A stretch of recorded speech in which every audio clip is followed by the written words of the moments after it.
Hello students, आज का जो अपना टॉपिक है कि आवेशित चालक के एकांक आयतन के विद्युत क्षेत्र में संचित ऊर्जा। तो अपने को सबसे पहले ये पता होना चाहिए कि संचित ऊर्जा क्या होती है। तो अपनों ने छोटी क्लासों में मतलब 7th या 8th में पढ़ के आते हैं कि ऊर्जा किसी कार्य करने की क्षमता को क्या कहते हैं, अपनी ऊर्जा कहते हैं। तो यहाँ अपने को किसकी बात करनी पड़ेगी, कार्य की बात करनी पड़ेगी। और कार्य क्या होता है अपने को पता है, W बराबर एफ डॉट एस, बल इंटू विस्थापन। तो यहां सबसे पहले अपने को बल की बात करनी पड़ेगी किसी आवेशित चालक पर। तो अपने को पता है कोई भी एक चालक गोला लिया मैंने, ठीक है, जिसकी त्रिज्या मान ली मैंने केंद्र O है और त्रिज्या स्मॉल r है। अब इसको जैसे मैं आवेश दूं, आवेश सारा का सारा इसके पृष्ठ पर एक समान रूप से क्या हो जाएगा, वितरित हो जाएगा। चालक गोले पर प्रतिकर्षण बल या चालन सुविधा के कारण सारा का सारा आवेश इसके पृष्ठ पर एक समान रूप से क्या हो जाएगा, वितरित हो जाएगा। इसका पृष्ठीय आवेश घनत्व है सिग्मा। पृष्ठीय आवेश घनत्व कितना है, सिग्मा, ठीक है। अब अपने को पता है सारा का सारा आवेश कहां वितरित हो गया, इसके पृष्ठ पर वितरित हो गया। और इस पर मैंने कल बात की थी, इसकी सतह पर जो इसके पृष्ठ पर आवेश है, इनको इनके मध्य एक बल लगता है। कैसा बल लगेगा, प्रतिकर्षण बल। कहां लगेगा, बाहर की तरफ लगता है, इस सतह के चारों तरफ बाहर की तरफ एक बल लगता है। कैसे, मान लो ये प्लस आवेश है, ये प्लस आवेश है, इस प्लस आवेश के कारण बल कहां लगेगा, इस प्लस आवेश पर, इस डायरेक्शन में लगेगा। मान लो इस प्लस आवेश के कारण इस प्लस आवेश पर कहां बल लगेगा, इस डायरेक्शन में लगा। इस प्रकार सभी आवेशों के कारण जो बल लगेगा, प्रतिकर्षण बल लगेगा प्रत्येक आवेश पर, वो कहां लगेगा, बाहर की तरफ। मतलब इस पर बल कहां लगेगा, बाहर की तरफ। अब देखो इस पर बल कहां लग रहा है, बाहर की तरफ, तो दाब भी कहां लगेगा, बाहर की तरफ लगेगा। तो बात करते हैं गोले की सतह पर दाब कहां लगेगा, बाहर की तरफ। और कल बताया था किसी गोले की सतह पर जो बाहर की तरफ दाब लगता है वो कितना होता है, सिग्मा स्क्वायर अपॉन में 2 एप्सिलॉन नॉट, जिसको क्या बोला था अपने, विद्युत दाब भी बोला था। अब बात करें गोले की सतह पर बल कितना लगेगा। गोले की सतह पर बल, बल भी कहां लगेगा, बाहर की तरफ। और अपने को बल होता क्या है, दाब इंटू में क्षेत्रफल। तो F इक्वल टू दाब कितना है अपने पास, सिग्मा स्क्वायर अपॉन में 2 एप्सिलॉन नॉट इंटू में क्षेत्रफल। और गोले का जो पृष्ठीय क्षेत्रफल होता है वो कितना होता है, 4 पाई आर स्क्वायर। यहां लिख देता हूं A इक्वल टू में कितना है, 4 पाई आर स्क्वायर। तो F इक्वल टू कितना आ गया, सिग्मा स्क्वायर अपॉन में 2 epsilon not 4 pi r square. ये क्या आ गया, किसी चालक गोले की सतह पर लगने वाला बल। अब मैं क्या करूंगा, इस बल के विरुद्ध, बल कहां लग रहा है, बाहर की तरफ, इस बल के विरुद्ध मैं क्या करूंगा, इस गोले को अंदर की तरफ क्या करूंगा, संकुचित करूंगा। संकुचित करने के लिए मेरे को क्या करना पड़ेगा, कार्य करना पड़ेगा। तो इस बल के विरुद्ध, इस बल के विरुद्ध गोले को dr दूरी तक संकुचित करने में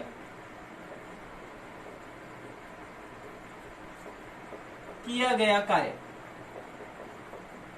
किया गया कार्य। दोबारा बता देता हूं कि जो बल F बाहर लग रहा था, इसके विरुद्ध मैंने क्या किया, इसके अंदर की तरफ क्या किया, थोड़ा सा काम किया, जिससे इसको dr दूरी तक मैंने क्या कर दिया, बोलो मतलब इसके चारों तरफ मैंने क्या किया, अंदर की तरफ दाब लगाया, मतलब कार्य किया। कार्य करूंगा तो इसको dr दूरी तक क्या कर दिया मैंने, संकुचित कर दिया। तो अंदर वाले गोले की त्रिज्या कितनी हो जाएगी, यहां तक r माइनस dr। टोटल कितनी थी, r थी, dr क्या होगी, कम होगी, मतलब गोले के आयतन में क्या होगी, कमी होगी। तो कार्य किया, तो कार्य कितना हो जाएगा, देखो dr दूरी तक किया तो कार्य भी क्या मिलेगा अपने को, स्मॉल रूप में मिलेगा। तो dw इक्वल टू में क्या लिख सकता हूं मैं, f डॉट dr। और बल कितना पता अपने को, सिग्मा स्क्वायर अपॉन में 2 एप्सिलॉन नॉट। ये उतार लीजिए आप एक बार।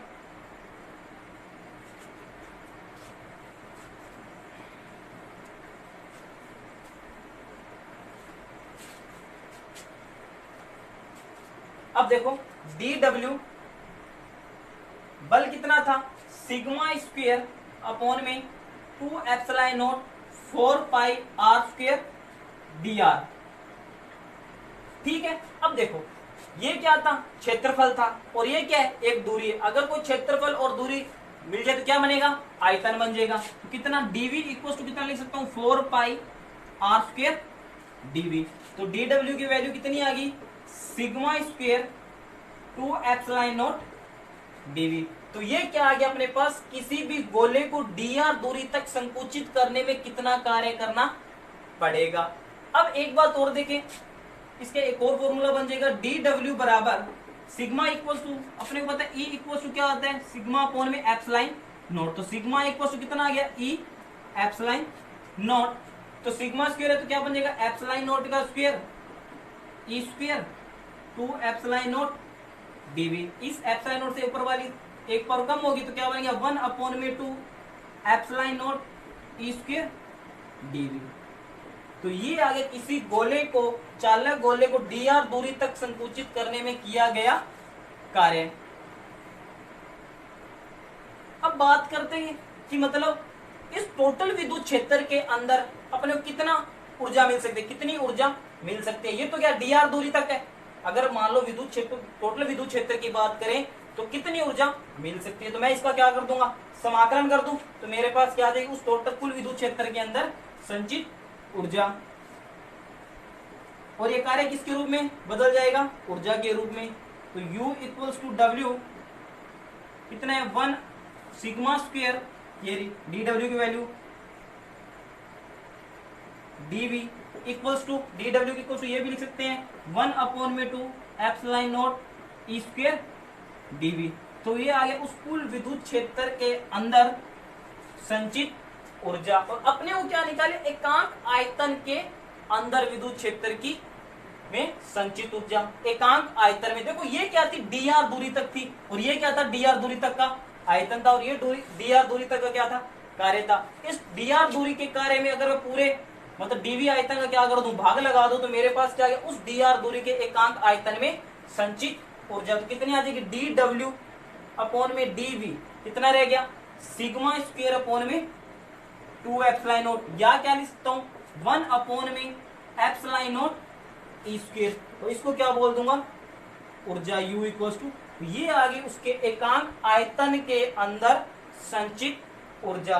और ये एप्सिलॉन नॉट क्या होता है, किसी भी निर्वात या हवा की विद्युतशीलता। अगर निर्वात या हवा के अतिरिक्त और कोई माध्यम आ जाए तो उसके लिए संचित ऊर्जा क्या बनेगी, ये भी बता देते हैं। U equals to D W upon में DV equals to sigma square upon में 2 एप्सिलॉन इक्वल्स टू 1 अपॉन में एप्सिलॉन ई का स्क्वायर आ जाएगा। ये एप्सिलॉन क्या होता है, निरपेक्ष विद्युतशीलता। और अपने को पता है एप्सिलॉन आर इक्वल्स टू क्या होता है, सॉरी एप्सिलॉन इक्वल्स टू क्या होता है, एप्सिलॉन नॉट एप्सिलॉन आर। इसकी वैल्यू यहां पुट करके अपने कोई भी न्यूमेरिकल सोल्व कर सकते हैं। ये था अपने पास एकांक आयतन के विद्युत क्षेत्र में संचित ऊर्जा। जो नेक्स्ट टॉपिक है, साबुन के आवेशित बुलबुले का संतुलन। तो देखो ये मेरे पास क्या, साबुन का कोई बुलबुला है जिसको मैंने अभी तक क्या किया, आवेशित नहीं किया है। आवेशित करने से पहले की बात कर रहा हूं। इस बुलबुले के अंदर क्या है, हवा है, मतलब ये बुलबुला अंदर से क्या होगा, खोखला होगा। इसके अंदर क्या है, हवा है। तो ये हवा इस जो बुलबुले की सतह होगी इस पर क्या लगाएगा, दाब लगाएगा चारों तरफ से। जो हवा होगी इस बुलबुले की सतह पे चारों तरफ क्या लगाएगी, दाब लगाएगी। इस दाब को मैं बता रहा हूँ पी इन से डिनोट करो, मतलब पी मतलब अंदर से लगने वाला दाब। इसका केंद्र मान लिया और इसकी त्रिज्या मान ली बुलबुले की मेरे पास कितनी है, स्मॉल आर। अब बात करते हैं अंदर क्या थी, हवा थी, दाब लगाया पी इन बाहर की तरफ। इस जो बुलबुला है इसके बाहर क्या होगा, वायुमंडल दाब होगा। वो जो वायुमंडलीय दाब वो कहाँ लगा, इसके पृष्ठ के तरफ लगे, मतलब पृष्ठ के अंदर लगेगा। जो वायुमंडलीय दाब होगा सभी दिशाओं से समान रूप से क्या करेगा, इस पृष्ठ के अंदर की तरफ लगेगा, जिसको नाम दे दिया पी आउट। तो याद रखना जो इसके अंदर का दाब होगा, वायु का दाब होगा, वो वायुमंडलीय दाब से क्या होगा, अधिक होगा। तो अंदर का दाब है पी इन, पी आउट से क्या होगा, ज्यादा होगा। तो P in minus P out बराबर क्या होगा, दाब आधिक्य, दाब आधिक्य जिसको हम बोलते हैं पी एक्सिस, एक्सिस मतलब होता है आधिक्य, पी मतलब प्रेशर, मतलब दाब आधिक्य। तो जो दाब आधिक्य की डायरेक्शन होगी वो अपने को कहाँ मिलेगी, बाहर की तरफ, क्योंकि अपने को पता है बाहर दाब ज्यादा लग रहा है, अंदर दाब क्या लग रहा है कम, जो इन दोनों का दाब का रिजल्टेंट होगा वो क्या मिलेगा अपने को, बाहर की तरफ मिलेगा, उसको क्या बोल दिया, दाब आधिक्य। संतुलन की अवस्था की बात करूं मैं, संतुलन की अवस्था, अगर संतुलन की अवस्था से पहले के देखो अंदर का दाब क्या है ज्यादा, बाहर का दाब क्या है कम है, तो एक कंडीशन आएगी जहाँ पे बुलबुला क्या हो जाएगा, फूट जाएगा। अगर संतुलन की अवस्था की बात करूं तो देखो यहाँ पे क्या है, साबुन की जो सतह है इस पर क्या द्रव की बूंद है, मतलब लिक्विड रूप है, लिक्विड इकट्ठा हुआ सारी परत पे, जिसका तनाव मान लिया कितना है, टी है, परस तनाव कितना मान लिया मैंने, टी है। इस जो साबुन की सतह पर द्रव है इसका परस तनाव कितना है, टी। इस परस तनाव के कारण दाब लगेगा, जो आप 11वीं क्लास में तरल चैप्टर के अंदर पढ़ के आए थे, कितना लगेगा दाब, 40/R। जो ये दाब लगेगा परस तनाव के कारण वो कहां लगेगा, अंदर की तरफ लगेगा, कहां लगेगा, अंदर की तरफ लगेगा, कितना 40/R। और अपने को जो दाब आधिक्य वो कहां लग रहा है, बाहर लग रहा है, पी एक्सिस, दो बाहर लगने वाला दाब और ये क्या है, अंदर लगने वाला दाब। संतुलन की अवस्था में क्या होंगे, दोनों बराबर होंगे, तो पी एक्सिस किसके इक्वल आ जाएगा, 40/R के इक्वल आ जाएगा। ये आ गई संतुलन की अवस्था। ये थी अपने को आवेशित करने से पहले की बात थी। अब जैसे मैंने इस बुलबुले को आवेशित किया, जैसे मैं इस बुलबुले को क्या करूंगा, आवेशित करूंगा, और बुलबुला कैसा है, खोखला है, सारा का सारा आवेश कहां जाएगा, इसके सतह पे आ जाएगा, सारा का सारा जो आवेश था आवेशित करने पे सतह पे आ जाएगा। और इन आवेशों के मध्य भी क्या लगेगा, दाब लगेगा, जिसे बोलते हैं विद्युत दाब। कहां लगेगा, बाहर की तरफ लगेगा, कितना लगेगा, सिग्मा स्क्वायर अपॉन में 2ε0। इसको आवेशित करने के बाद इन आवेशों के मध्य एक दाब लगेगा, कहां लगेगा, बाहर की तरफ, कितना लगेगा, सिग्मा स्क्वायर अपॉन में 2ε0। अब बात करते हैं जो पी एक्सिस था वो भी क्या लग रहा था, बाहर की तरफ, और इसके अंदर भी एक दाब और ऐड हो जाए, कौन सा, ये विद्युत दाब, कितना है, सिग्मा स्क्वायर अपॉन में 2ε0। ये दोनों तो बाहर लग रहे हैं, और ये 40/R था वो कहां लग रहा है, अंदर की तरफ। तो संतुलन में बात करें तो P axis plus sigma square upon में 2ε0 किसके इक्वल आएगा, 40/R के। अगर दाब आधिक्य कितना निकलेगा, अगर 40/R minus sigma square upon में 2ε0। एक बात और ध्यान, जैसे जैसे इस पर मैं आवेश की मात्रा बढ़ाता जाऊं वैसे वैसे ये दाब भी क्या होगा, बढ़ेगा। इस पर आवेश बढ़ाऊंगा तो दाब भी क्या होगा, बढ़ेगा। बट एक ऐसी कंडीशन आएगी जब ये दाब किसके इक्वल हो जाएगा, 40/R के इक्वल हो जाएगा। उस कंडीशन में दाब आधिक्य कितना होगा, मतलब दोनों दाब आपस में बराबर हो गए तो प्लस माइनस कैंसिल हो गया, तो दोनों दाब आधिक्य कितना मिलेगा, 0। उस कंडीशन में ये बूंद क्या हो जाएगी, फूट जाएगी। मतलब इसको जैसे जैसे आवेश की मात्रा बढ़ाता जाऊंगा सिग्मा स्क्वायर अपॉन 2ε0 की वैल्यू बढ़ती जाएगी। एक कंडीशन ऐसी है जहां पर इसका दाब आधिक्य कितना हो जाएगा, 0 हो जाएगा। उस कंडीशन में जो बूंद होगी वो क्या हो जाएगी, फूट जाएगी। तो अब बात करते हैं, ये डायग्राम रफ करने जा रहा हूं, डायग्राम देख लीजिए।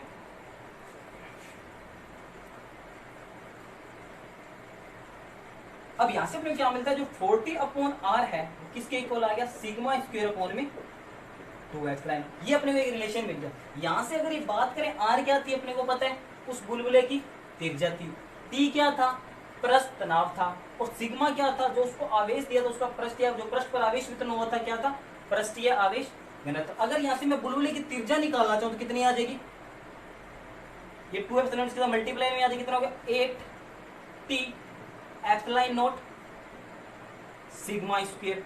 ये तो आगे गोले की बूंद की त्रिज्या। अगर मैं पृष्ठीय आवेश घनत्व का मान निकालना चाहूँ सिग्मा स्क्वायर का, तो कितना आ जाएगा, 8T ε0 अपॉन में R। तो सिग्मा की वैल्यू कितनी आ गई, रूट में 8T ε0 R। ठीक है। अगर यहाँ पे मेरे को उस पृष्ठ पर कितना आवेश वितरित किया था, अगर मेरे को उसकी वैल्यू निकाले, अपने को पता है पृष्ठीय आवेश घनत्व होता है कितना होता है, sigma equal to Q upon में एस। क्यू की वैल्यू निकालिए तो क्यू इक्वल टू कितना हो जाएगा, सिग्मा एस। तो क्यू इक्वल टू सिग्मा की वैल्यू कितनी है अपने पास, पहले पृष्ठ एस क्या होता है, पृष्ठीय क्षेत्रफल, कितना आएगा 4πr²। सिग्मा की वैल्यू कितनी है 8T ε0 और अगर बात करूं Q इक्वल्स टू 4 पाई, अगर मैं इस आर स्क्वायर को रूट के अंदर लेके जाऊं कितना हो जाएगा, r की पावर 4 8t, ऊपर लिख देता हूं मैं Q इक्वल्स टू 4 पाई, अगर मैं इस रूट को अंदर लेके सॉरी आर स्क्वायर को रूट के अंदर लेके जाऊं कितना हो जाएगा 8t एप्सिलॉन नॉट r की पावर 4 अपॉन में r। तो Q की वैल्यू कितनी आ जाएगी 4 पाई, अगर देखो 4 r स्क्वायर को रूट से बाहर निकाले तो r स्क्वायर रहेगा, इस r से एक पावर कैंसिल हो जाएगी, तो 8t एप्सिलॉन नॉट r की पावर 3। आवेश की वैल्यू पता लगी, घनत्व की पृष्ठीय आवेश घनत्व की वैल्यू पता लगी, और त्रिज्या की। इन तीनों फॉर्मूलों की सहायता से अपने किसी भी त्रिज्या का मान निकाल सकते हैं, पृष्ठीय आवेश घनत्व का मान निकाल सकते हैं, और आवेश का मान निकाल सकते हैं साबुन के बुलबुले पर। तो ये था अपना चैप्टर 2 का लास्ट टॉपिक, साबुन के आवेशित बुलबुलों के संतुलन की अवस्था। जो टॉपिक किया था हमने उस पर न्यूमेरिकल डिस्कस करेंगे अपने। तो क्या था, एक आवेशी साबुन के बुलबुले पर पृष्ठ आवेश घनत्व, मतलब इसकी वैल्यू दे दी इसमें, सिग्मा की वैल्यू दे दी, पृष्ठ आवेश घनत्व कितने 2.96 कूलम पर सेंटीमीटर स्क्वायर। साबुन के गोल का पृष्ठ तनाव की वैल्यू दे दी T इक्वल्स टू 4 इंटू 10 की पावर -4 न्यूटन प्रति मीटर।